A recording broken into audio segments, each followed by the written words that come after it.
Welcome back to the channel. We're out here in New Hampshire and it's just beautiful here. Love the mountain feel that it has, and reminds me of my grandma and grandpa's cabin in Colorado when we were growing up. But anyways, we're going to the NASCAR Cup race. I've got to be in Boston on Monday, Tuesday, so I flew out just a little bit early. Been up since 3 a.m. Actually fell asleep on my flight in Boston and the flight attendant had to wake me up, which never happens. That was a little embarrassing, but got a pretty cool car too. We'll probably do a walk around and a review of it here at maybe tomorrow.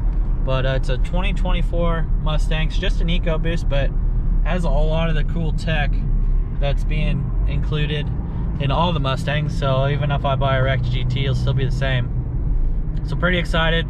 Gonna check out this NASCAR Cup race at a different track. I've only been to Kansas Speedway and Daytona, so I'm curious what this track is like because it's a little shorter. It's not a super speedway, but we're fixing to find out, so let's tag along. All right, here we are. Kind of feels like Crandon. I'm a little bummed can't be at the brush run because of this work meeting. Still have no idea where I'm going, but I can't believe how many people are here. It's been like this for about 2 miles along the road. And then there's a lot of camping. A lot more people here and a lot more camping going on than at Kansas Speedway. Alright, I got parked, so couldn't be at Crandon brush run, so I had to rep the t-shirt. But it's neat. This feels a lot like Crandon racetrack out in the middle of the forest. But what's funny about this Crandon shirt is it's actually the Crandon I blew my engine up in practice at, so nice memories when I wear it.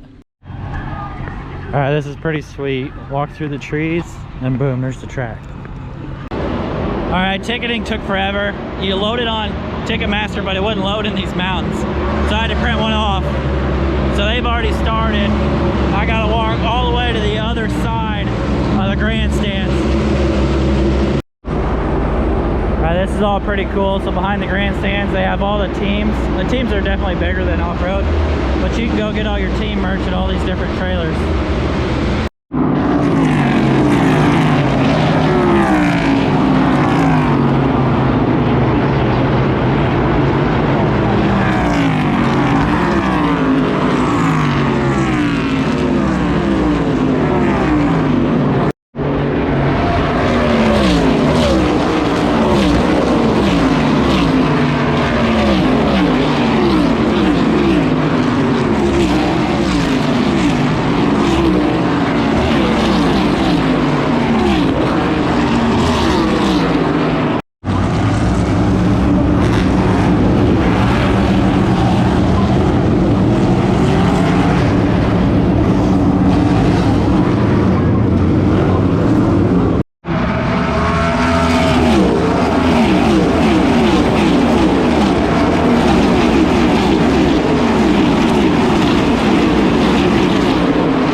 everyone's trying to, NASCAR calls this an official race, so if rain moves in, I think it ends. They got their rain tires ready too, so kind of hard to follow the race, but I think that's what's going on. It's so loud. Still like 86 laps, but they can't seem to stay off the wall. But it's starting to sprinkle. Some people are leaving. It's going to be interesting to see what happens here. If they're going to go into pit and put some rain tires on, or they're going to call a race. Or if the rain may hold off. Oh, and by the way, my seat is like way down there. And I thought I was on an aisle, but I'm actually on the end of the bleachers. It's capped off. Here comes the car.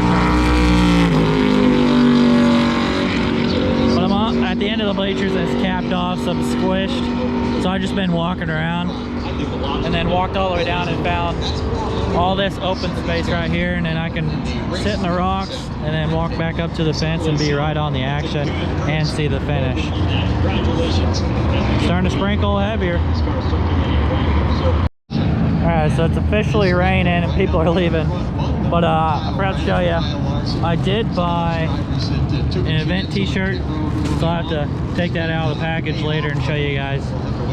But I think I'm just gonna wait it out. I have an umbrella in the car, but you can't take them in here. So, got my hat protecting me, and we're just gonna wait it out. Oh, looks like they're taking the cars down pit lane now. The rain's too heavy.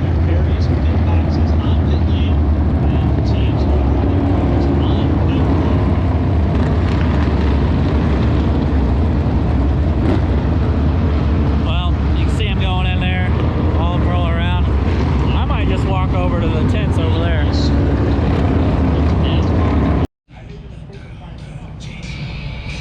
So it's only been like 15 minutes, but I would say about 70% of the bleachers are cleared out. I got so lucky finding this area though. Got this whole tent keeping me dry. But I just remembered I have that rental Mustang and I'm parked in the dirt. So hopefully it doesn't get too bad. I can still get out of here. Otherwise, might get interesting. The speedway, all guests should exit the stadium seating immediately and make the necessary decisions for their own safety. Please stay tuned to the public address system, the New Hampshire Motor Speedway app, and our social media channels for further updates. Once again, race fans, may I have your attention? May I have your attention, please? There's a report of severe weather, including lightning, within 8 miles of this location. All guests should exit the stadium seating immediately and make necessary decisions for their own personal safety. Please stay tuned to the public address system, the New Hampshire Motor Speedway app, and our social channels for further updates. Well, I've been in this tent for about 45 minutes. If you could hear it well enough, you just heard that there was a lightning strike within 8 miles, which I'm pretty sure is a lot closer. So I'm gonna go ahead and start heading to the car because they told everyone to leave the bleachers, and I don't think these cars are going to get running again because I guess a bigger front's moving in. But otherwise, let's go see if we can get this car out of here. Well, I'm getting rained on, and I might as well, while I'm walking and getting wet, give you a review of the track. So you can see there's a ton of places to watch the race, and you can be really up close.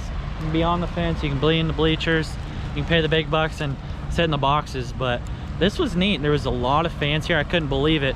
Kansas Speedway was this full. Even Daytona, I don't know if it was this full. At least there might not be a ton of seating, which there actually is, but there's a lot of fans. I don't know what the actual numbers are, but really like this track. It's neat being in the mountains, and I don't know if I'll ever get the opportunity again, so definitely glad I took it, even if I didn't get to watch the race finish. All right, I've made the half-mile walk through the forest. Ooh. Back to the car. Baby Blue sitting over there. Pretty neat though. I really enjoy the mountains, so this was cool. Really is a pretty color. I'll do a walk around when it's not raining. I gotta get through that mess first.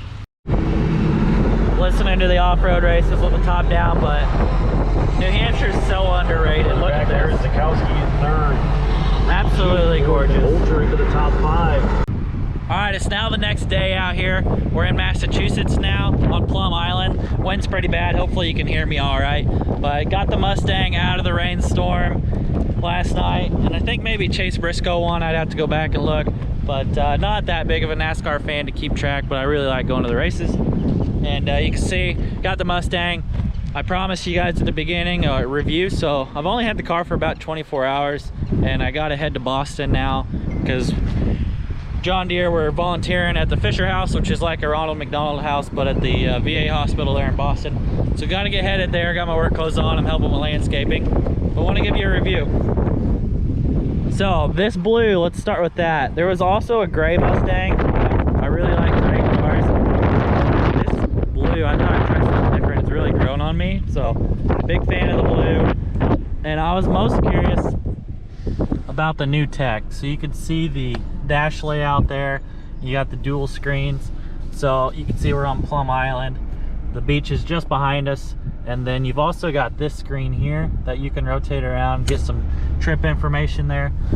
Interior layout, it's like a semi truck. So this side of the dash is kind of tilted towards the driver.